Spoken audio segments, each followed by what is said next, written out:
That is that you will find within the auction industry, particularly the regulatory body overseeing it, the LALB, you will find some striking similarities to the Mafia.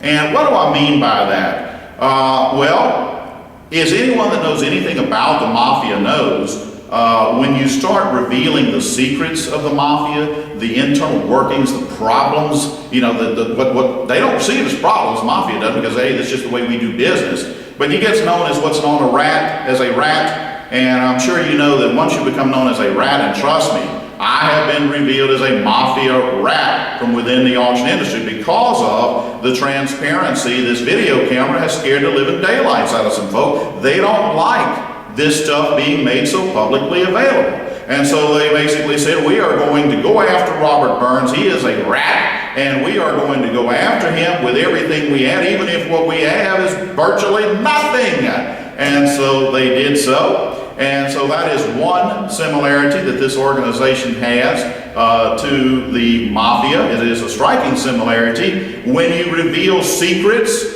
of the mob, you get a price put on your head. And, you know, I have made no secret of my adamant stand about shield bidding. And it has been publicized by numerous auctioneers that they do believe in shield bidding. It is an illegal practice when you don't divulge the fact that there's bidders in there for the seller. It is flatly illegal when there is a reserve, and especially if it's absolute, which means it's going to sell regardless of price, and you have folk in there, one or more, that's in there bidding on behalf of the seller or the auctioneer. It's flatly illegal. But the reality is it's a very common practice, and you know, everybody would say, well, look, you don't let people know this is going on. Well, I got a real problem with that. I got a serious problem with that. But I can tell you right now, the LALB has been presented with the issue, and they're like,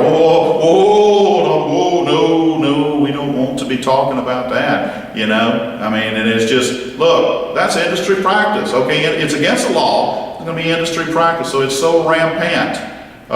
You know, and I believe it is destroying the auction industry. I believe it is destroying the very integrity of it.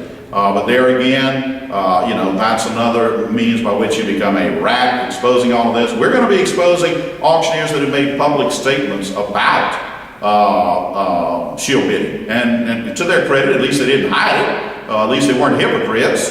But another similarity that the LALB would have to a Mafia-like organization is the concept of the made man or made woman.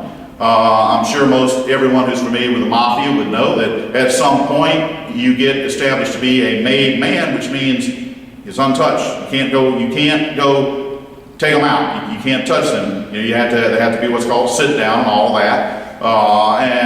You know, that happens within the auction industry.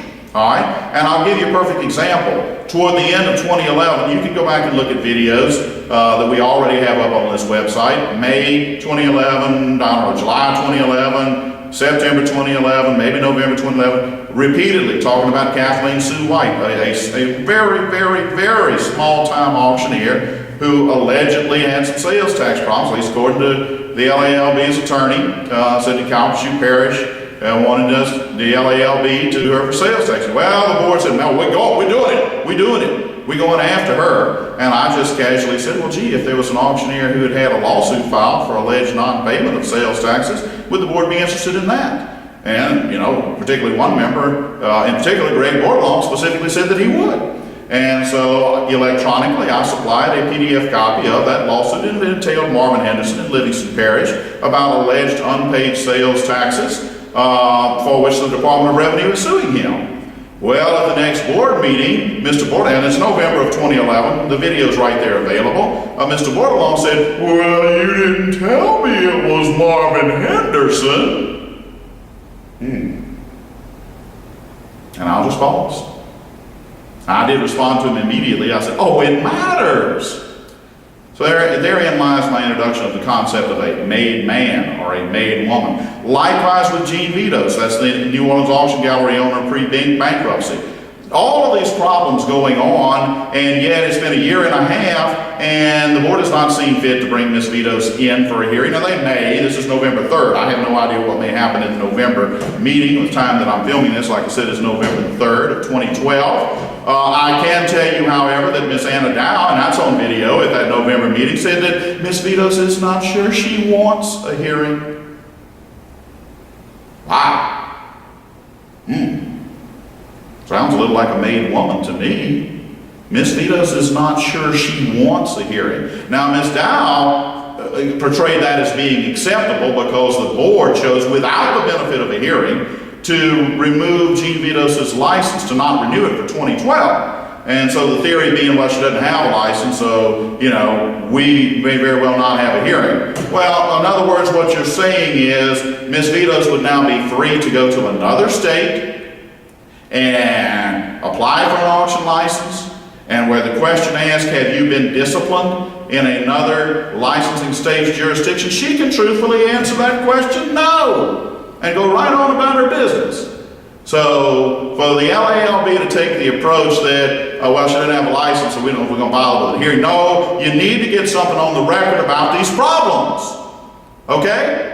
But apparently, when it's a made woman or made man situation, a different set of rules apply. Because all I can tell you is, at that same meeting, the very same meeting at which Anna Dow said, in fact, it's all in the same videotape, a little 3-minute clip we've got for you to look at on the September 2012 LALB meeting. She also mentioned Wade Desatel, a gentleman that auctions a couple of chickens and a few rabbits. He doesn't have a license, probably doesn't make much enough to barely cover the cost of a license, from what I've been told. But boy, top priority. Got to have him in for the next meeting. Oh. So when it entails a couple of chickens and 3 or 4 rabbits, we're going to take it to the top of the priority list and bring him in for a hearing. But when it entails $600,000 in unpaid consigners, and when it involves situations like Matt Puritan, this is all New Orleans Auction Gallery, folks. Matt Puritan, who was a bidder on a New Orleans Auction Gallery, 2 paintings alleged to be by a given artist that would have been quite valuable had they been authentic. And he bid approximately, I don't know, $120,000, $130,000, only to get them and ascertain that they were fakes. He had them, he immediately thought they were fakes, had them ascertained by experts that they were in fact fakes. Christie's backed this up because, amazingly enough, Mr.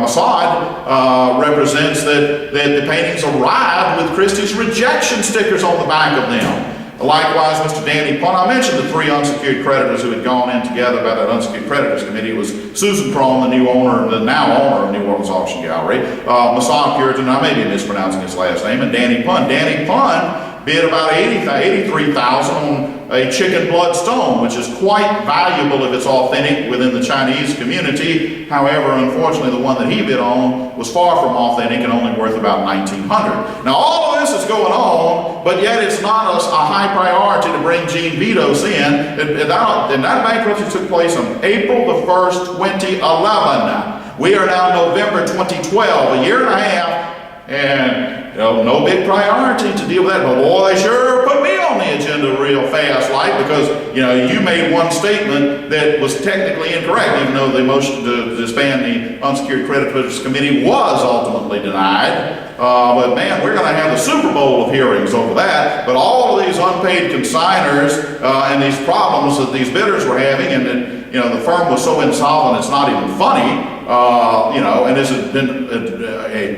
problematic situation for quite some time, but they happen to employ the chairman of the board, who on that statement, the chairman of the LALB, Justice Steinkamp. And on the financial statement, when they first filed bankruptcy, it had her listed as having been vice president, secretary, treasurer, director, but yet the LALB never knew there was any kind of problem going on in New Orleans Auction Gallery. And we can quickly assume that all these problems didn't rack up over the course of a month or so. And I would also add that Reverend Phillips, when he sat on the board, brought up the issue of perhaps the board might need to look into holding another election in light of the situation with New Orleans Auction Gallery. And he was immediately hit with 31-21. They pulled it out. You can see it, it's on the video, and said, if you don't shut your mouth, we're going to look at taking your license. Mafia-like characteristics. Folks, if you don't keep your mouth shut, Mafia-like characteristics. All right, that entails